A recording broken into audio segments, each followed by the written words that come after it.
l'analyse du besoin a été réalisée courant 2015. En fait, c'était intégré dans un plan de productivité qui était global.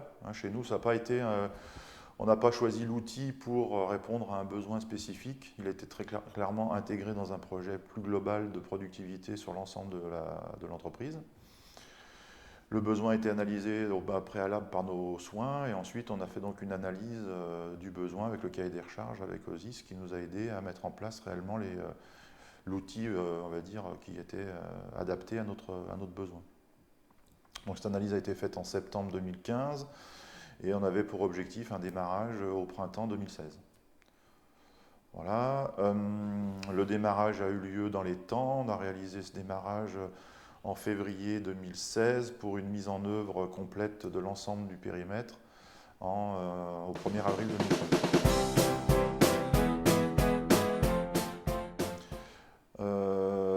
Le périmètre était l'intégralité de la production avec une dizaine de secteurs d'activité qui étaient dans l'atelier. Donc on a choisi une option qui n'était pas l'option complète d'un suivi d'activité avec une connexion des machines sur le système, puisque l'intégralité de la déclaration se fait par autodéclaration des personnels, que ce soit leur activité propre et l'activité machine. Donc les débuts, les fins, les quantités et toutes les causes d'arrêt possibles et imaginables qu'on avait définies dans le système. Voilà, chez nous, donc il faut le savoir, donc on a l'activité production qui est suivie par OSIS, mais également le suivi de la logistique. Donc la logistique est suivie c'est différent puisqu'on n'a pas d'ordre de fabrication comme en production, mais on suit quand même sur des bons de chargement et des bons de préparation. Et au lieu de suivre, on va dire des cadences, c'est-à-dire des nombres de pièces fabriquées à l'heure, on suit un nombre de lignes préparées ou un nombre de colis chargés. Les outils donc, sont différents bien sûr. Sur l'atelier, on a choisi une option qui est d'émuler la solution software de OSIS Quartus Web. Donc on a émulé les consoles sur des PC, parce que les PC étaient existants déjà, certains sur le parc, donc c'était pas utile de faire, ça nous a permis de ne pas faire trop d'investissement matériel. Sur la logistique, on saisit tout sur des lecteurs code barre en fait, qui étaient également existants pour faire de la traçabilité étiquette, et on a également donc émulé la console OSIS sur des Motorola qui existaient également chez nous. Donc ça a été un gros avantage parce que ça nous a permis de limiter, on va dire, l'investissement par rapport à une solution qui est quand même complètement complète. Enfin, on a réussi à faire tout le périmètre. Donc on suit l'activité d'à peu près 80 personnes. Voilà.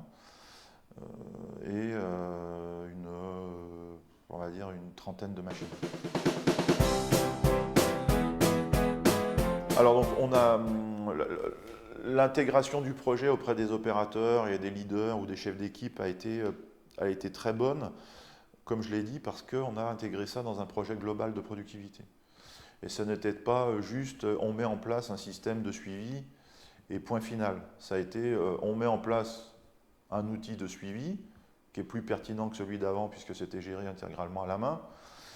Donc on a réussi par plusieurs éléments d'explication. Donc déjà le premier élément d'explication, c'est que avant il faisait un rapport, on va dire, d'activité écrit à la main à chaque fois en fin de poste. Donc déjà le fait qu'on supprime cette feuille qu'ils devaient remplir en fin de poste, ça a été pour eux un bénéfice. Ils en ont donc retiré un bénéfice puisqu'ils n'avaient plus besoin de saisir cette fiche.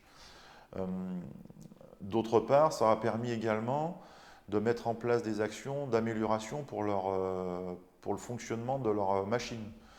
C'est-à-dire que le suivi des pannes notamment, le suivi d'intervention de la maintenance, ce qui a permis aux opérateurs d'en tirer un bénéfice. Donc ça n'a pas été uniquement un suivi pour dire est-ce que tu as fait le bon nombre de pièces que tu as réalisées dans ton équipe.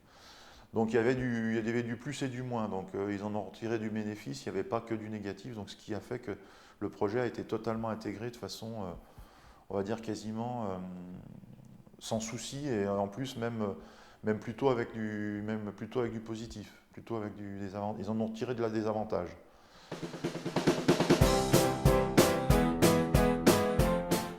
Les investissements qui ont été réalisés ont été rapidement, on a eu un retour sur investissement qui a été rapide, puisqu'on avait une personne à mi-temps qui faisait de la saisie de fiches dans Excel, et bien entendu, on a récupéré cette activité à mi-temps pour faire d'autres choses. En plus de ça, aujourd'hui, on a le deuxième, on va dire, effet. Le premier effet était simple, on a supprimé la personne qui saisissait, donc voilà, c'est du gain instantané. Et maintenant, on peut mettre en place des plans d'action de productivité à la machine de façon beaucoup plus fiable et surtout sur plusieurs entrées. C'est-à-dire qu'aujourd'hui, on peut travailler sur le rendement, c'est-à-dire sur les temps de cycle. Donc on accélère les machines par des plans d'action, celles qui n'ont pas forcément le temps de cycle qui est adéquat, mais également sur l'activité de la machine, c'est-à-dire sur son taux de charge.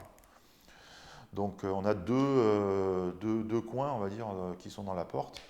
On peut travailler et sur la charge de la machine, sur sa capacité, et sur sa vitesse. Donc ça permet d'avoir des plans d'action beaucoup plus détaillés. Et sur le budget 2017-2018, on a mis en œuvre des plans d'action justement suite aux résultats d'OSIS, qui n'auraient pas été possibles au préalable.